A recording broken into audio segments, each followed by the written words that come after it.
Yo, what's up everybody? I hope you're all enjoying the festive season. What I'm going to continue on with is the myths of diets as we're preparing for January. Because we all know what January is. We all are going to probably try something new. And to be honest with you, nothing has changed really in the last couple of years in sports nutrition. It's got better and more understanding about different things, but let's speak about one of the most popular things that we see today, and that is intermittent fasting or any forms of fasting that helps improve autophagy in your gut, things like that, like all these things that you hear, or it helps with more fat loss over time, or it does all this stuff, right? I don't doubt that. So let's start on fasting, right? Fasting, just to let you know, I done fasting 9 years ago, so anyone that even knows me from where I come from or things like that, I've been doing fasting since I was in my early 20s. It's not fasting, so like, the real name for fasting is intermittent caloric restriction. It's ICR, it's just like restricting calories to a longer duration or to a shorter duration throughout the day or whenever it's specific to you. So, does it have more benefits than controlled caloric intake? Don't think so whatsoever. There hasn't even been one study to date. And to be honest with you, there's going to be studies done the next, say, couple of years, which I'm really, really looking forward to. The last year they're being done on like timing of nutrition and how it's increasing exercise expenditure, how it's increasing non-exercise activity thermogenesis, how it's increasing diet-induced thermogenesis in people that are looking to perform and get better with longer duration. So here's what you're not told about fasting, right? And then I'm going to tell you a bit about fasting. So this might be a little bit of a long video. I'm sorry. So number one thing we're never told about fasting is that when you're fasted and you go in and train, right? So exercise intensity is increasing. That's if you're training that intensity now, right? So the other thing is when exercise intensity increases, what happens is the redistribution of blood stops going to the GI system, right?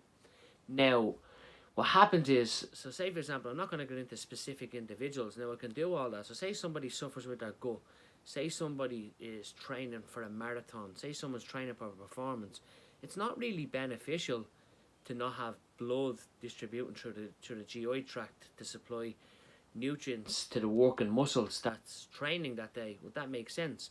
And the other thing is, if you have somebody with bad gut function already, that can't really digest and metabolize carbohydrates or things before training, and they suffer with GI issues or all this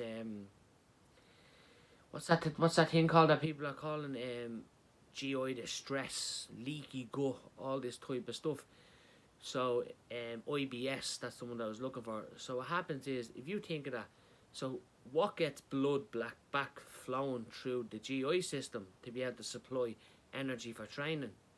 Carbohydrates redistribute and allow blood to flow through the GI system, which improves gastric emptying, which gastric emptying is about the speed at which nutrients reach the uptake to the blood circulation, right? So that's very beneficial for training. Now, you probably heard of all the, so my question is to you, why are you fasting? Like, why are you fasting? Like, what is the purpose of you fasting?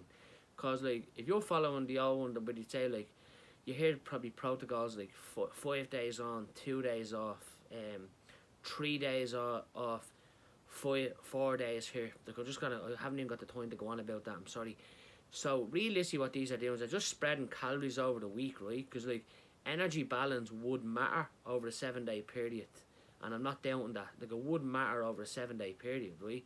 But it doesn't never top trumps to the day what you consume every single day, and then the purpose of your training, the goals of your training, the goals of like the events that you have coming up. Like, it's really, really specific to you what you want to do.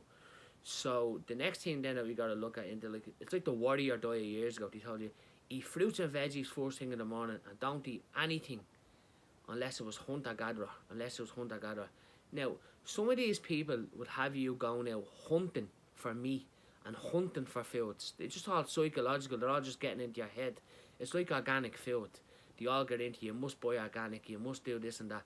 You look at the research on farmed salmon and omega fish So they had farm salmon, loads of research. I'll send it through to you, against organic, that Alaskan, whatever you call it, wild Alaskan salmon. Like how are you gonna get that?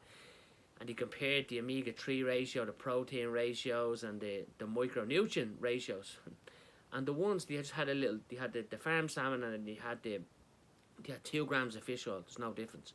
They took 2 grams of fish oil from a supplementation, and there was no difference. There was no difference whatsoever. So my question is to you, maybe it's time for you. I'm not saying save your money on wild Alaskan salmon, but sometimes you don't really need to buy it.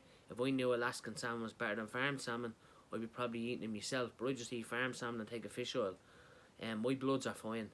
So the next thing that we want to do is we want to look into that. Like, what is the purpose of you fasting? Is it like have you ever spoke about fasting and the reflection it has towards people with eating disorders, the female athlete try it, osteoporosis, amenorrhea, all these types of stuff, orthorexia, bulimia. Like, is fasting safe for all these individuals? Like, what is the purpose of you fasting? So that's what you need to ask yourself. Is it another fad diet? I think so. It's just really controlling energy balance over a day or over a week. There's no really superior benefits, but the only superior benefit is say for example, if fasting got you to stick to your calories every single day, or stick to your macronutrients or stuff like that every single day, and stick to your meal plan, then maybe it might be beneficial. But if you're using that and think it's going to be superior to performance over time, or it's going to be superior to having breakfast, lunch and dinner every single day, I don't think so. And I also think that some people that eat pre and post workout carbohydrates, proteins before and after training, increase energy expenditure and increase physical activity and increase non-exercise activity thermogenesis. So the choice is yours. If you have any questions regarding fasting, please shoot me a message. Sorry for the long video, but I can go on that whiteboard and even speak about more of fasting. It's just, will people keep following? Thank you very much.